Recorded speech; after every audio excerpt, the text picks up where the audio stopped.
For instance, you can have Isaac, who is going to find a bride by a well. But of course, Isaac doesn't go to the well. Instead, the servant goes to the well. And it tells you something about Isaac, who's very passive in all the narratives.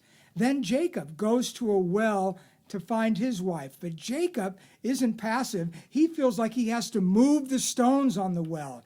It tells you something about the character of Jacob. Or Moses, when he meets his wife, he meets her at a well.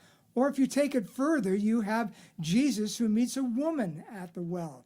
And of course, Yeah.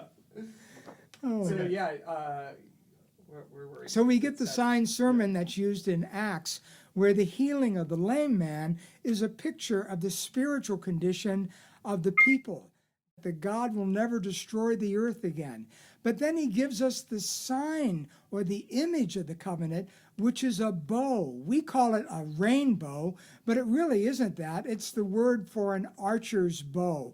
But in this case, the archer's bow is God-sized, and it's as though God has taken his weapon and hung it in the heavens to say, I'll never use that weapon again to destroy the earth.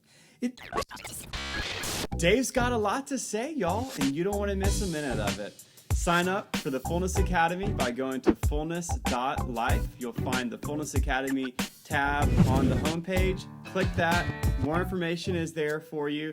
You can scroll down to the bottom of the page and reserve your spot for this Just as the semester's man was class. lame and unable to walk into the temple, but by the words of Peter and the power of Christ, he's made to be whole.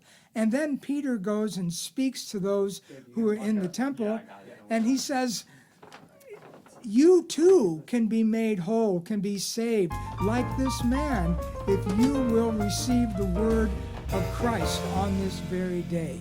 It's a sign sermon pattern.